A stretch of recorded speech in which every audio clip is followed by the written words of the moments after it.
5분 인문학. 여성이 독성이 있는지 알아내는 6가지 방법. 시작합니다. 여성이 독성이 있는지 알아내는 것은 건강한 관계를 유지하는 데 매우 중요합니다. 독성 행동은 종종 불안감, 미성숙함 또는 과거의 트라우마에서 비롯될 수 있으며, 이러한 행동은 관계에 부정적인 영향을 미칠 수 있습니다.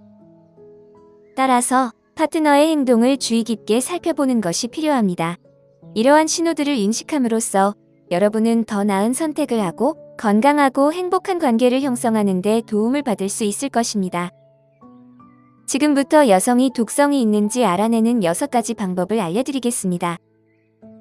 첫 번째, 그녀는 항상 피해자입니다. 만약 그녀가 남을 항상 탓하고 여러분을 비난하며 자신의 행동에 대한 책임을 전혀 지지 않는다면 이는 좋은 신호가 아닙니다. 이런 행동은 건강하고 성숙한 관계를 원할 때 분명히 좋지 않습니다.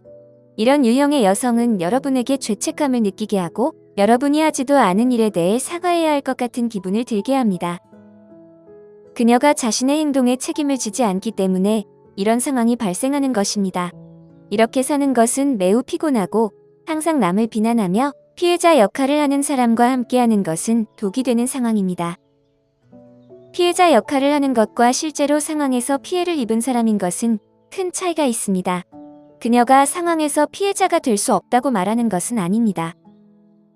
그러나 끊임없이 피해자 역할을 하거나 누군가가 자신을 불쌍히 여기기를 원하는 것은 건강한 삶의 방식이 아닙니다. 이런 사람과 함께 있는 것은 결국 피로감을 초래합니다. 두 번째, 그녀가 게임을 한다면 이는 처음부터 쉽게 알아차릴 수 있는 신호입니다. 그녀가 여러분과 감정을 가지고 장난을 친다면 이는 그녀가 불안정하고 미성숙하다는 신호입니다. 우리는 그런 것에 시간을 낭비할 필요가 없습니다. 이러한 행동은 앞으로의 관계가 건강하고 행복할지에 대한 중요한 단서가 될 수 있습니다. 여기서 중요한 점은 많은 경우 독성 행동이 불안감, 미성숙함 또는 과거의 트라우마에서 비롯된다는 것입니다. 많은 사람들이 이런 문제를 해결하기 위해 나서지 않지만, 그렇다고 해서 이 사람이 영원히 독성이 있을 거라는 것은 아닙니다. 이 사람이 평생 동안 데이트할 수 없는 사람이라는 뜻도 아닙니다. 그러나 여러분이 그들이 변할지 알아보기 위해 곁에 있어야 할 책임은 없습니다. 독성 여성에 대해 이야기할 때 그녀가 자신의 행동에 책임을 지고 스스로 치유하는 것이 중요합니다. 그렇게 해야 장기적으로 건강하고 행복한 관계를 가질 수 있습니다. 세 번째, 성취가 경쟁이 되는 경우. 경쟁은 우리 삶의 여러 측면에서 자연스러운 일입니다. 예를 들어 컴퓨터 게임이나 보드게임을 하면서 친구나 파트너와 경쟁하는 것은 흔한 일입니다. 하지만 성취가 경쟁으로 변할 때는 문제가 생깁니다. 건강한 관계는 서로의 성공을 바라는 상호적인 욕구에 기반한다는 점을 기억해야 합니다. 그러나 모든 성취가 경쟁으로 바뀌면 상황이 독성이 됩니다. 예를 들어 그녀가 여러분을 격려하거나 지원하지 않고 여러분이 직장에서 승진했거나 좋은 일이 생겼을 때 화를 내는 경우가 있습니다. 그녀는 자신에게도 같은 일이 일어나야만 여러분을 위해 기뻐할 수 있는 것입니다. 만약 여러분이 시험에서 A를 받았고 그녀는 C를 받았다면 그녀는 여러분에게 불만을 품고 화를 낼 수 있습니다. 이런 상황은 여러 방식으로 나타날 수 있으며 친구 관계, 직장, 취미 등 다양한 분야에서 발생할 수 있습니다. 결국 성취가 경쟁으로 변하면 그녀는 여러분을 지지하지 않고 여러분의 행복에 관심을 두지 않으며 오직 자신만을 생각하게 됩니다. 이는 심각한 문제입니다. 네 번째, 과도한 질투와 시기. 만약 파트너의 질투가 여러분의 행복을 방해한다면 이는 큰 문제이며 독성이 있습니다. 질투는 자연스러운 감정이지만 끊임없이 파트너를 의심하거나 핸드폰을 뒤지며 경계를 넘는 행동으로 이어진다면 이는 좋지 않은 상황입니다. 처음에는 약간의 질투가 괜찮아 보일 수 있지만 과도한 수준에 이르거나 서로 신뢰하지 못하게 되면 문제가 발생합니다. 예를 들어 여러분이 그녀에게 이야기를 하고 있는데 그 이야기에 언급된 여자가 있다면 그녀가 즉시 반응하고 화를 내는 경우가 있습니다. 여러분은 아무 잘못도 하지 않았는데 말입니다. 또한 여러분의 삶에서 긍정적인 일이 생길 때 파트너가 격려하고 지지해 주기를 바라지만 질투가 그 지지를 방해한다면 이는 분명히 독성 행동입니다. 5번째, 그녀가 통제적이라는 점입니다.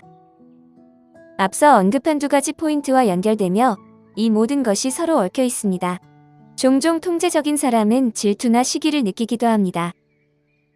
그녀가 여러분이 누구와 어울리는지, 누구와 이야기하는지, 매일 무엇을 하는지, 심지어 신발을 어떻게 벗는지까지 통제하려 한다면 문제가 됩니다. 비현실적인 예처럼 들릴 수 있지만 실제로 이런 일이 발생할 수 있습니다. 물론 관계에서 경계를 설정하는 것은 매우 중요하지만 경계를 설정하는 것과 통제하는 것은 완전히 다른 개념입니다. 6번째, 돈에 관한 것입니다. 만약 그녀가 여러분과 막 만났는데 명품 가방을 사라고 요구한다면 이는 독성이 있을 가능성이 큽니다. 그녀가 여러분이 뭔가를 사주거나 데려가 줄 때만 대화하는 경우도 마찬가지입니다. 기억해야 할 점은 여러분이 허용하는 것이 계속된다는 것입니다. 여성을 감동시키기 위해 매번 많은 돈을 쓰는 것은 건강하지 않습니다. 여성이 오직 여러분의 돈을 이용하려 한다면 그것도 큰 문제입니다. 만약 그녀가 여러분에게 무언가를 위해 돈을 요구하거나 첫 데이트에서 명품 가방을 언급한다면 이는 그녀가 여러분의 최선의 이익을 생각하지 않고 오직 지갑에만 관심이 있다는 신호입니다. 관계에 있거나 결혼한 상태에서도 이런 돈에 대한 규칙은 동일하게 적용됩니다. 예를 들어 예산을 합의했는데 그녀가 여러분 몰래 물건을 사는 경우 재정에 관한 경계를 넘는다면 그런 대화를 나눠야 합니다. 건강하고 행복한 관계를 유지하려면 서로의 경계를 존중하고 넘지 않아야 합니다. 그렇지 않으면 독성 행동으로 이어질 수 있습니다. 앞서 말씀드렸듯 독성 행동은 종종 불안감, 미성숙함, 트라우마에서 비롯됩니다. 우리의 정신 건강을 돌보지 않는 것과도 관련이 있습니다. 그러니 잠재적인 파트너를 찾거나 데이트를 하거나 관계에 있을 때 이러한 점들을 꼭 살펴보는 것이 중요합니다. 이러한 신호를 통해 여러분은 파트너의 행동을 주의 깊게 살펴보고 진정으로 나에게 맞는 사람을 찾는 데 도움을 받을 수 있습니다. 그녀가 이런 행동을 한다고 해서 그녀가 가장 나쁜 사람이라는 것은 아니며 그녀가 자신의 행동을 바꾸고 독성 행동을 중단할 수 있도록 노력할 수도 있습니다. 여러분에게 당부드리고 싶은 점은 이러한 신호를 발견했을 때 즉시 판단하거나 결론을 내리기보다는 대화를 통해 상황을 이해하려는 노력이 필요하다는 것입니다. 모든 사람이 완벽할 수는 없으며 때로는 개인의 문제나 과거 경험이 현재의 행동에 영향을 미칠 수 있습니다. 따라서 상대방의 행동을 이해하고 필요하다면 함께 해결책을 찾는 것이 중요합니다. 그러나 어떤 경우에도 자신의 감정과 경계를 존중하는 것이 우선입니다. 건강한 관계는 상호 존중과 지지를 바탕으로 이루어집니다. 만약 이러한 신호가 지속적으로 나타난다면 스스로의 행복을 위해 관계를 재고해보는 것도 필요할 수 있습니다. 여러분이 건강하고 행복한 관계를 유지할 수 있도록 항상 자신을 돌보는 것을 잊지 마세요. 오늘 5분 인문학은 여기까지입니다. 영상이 마음에 드셨다면 좋아요와 구독 버튼을 눌러주세요. 항상 시청해주셔서 감사합니다.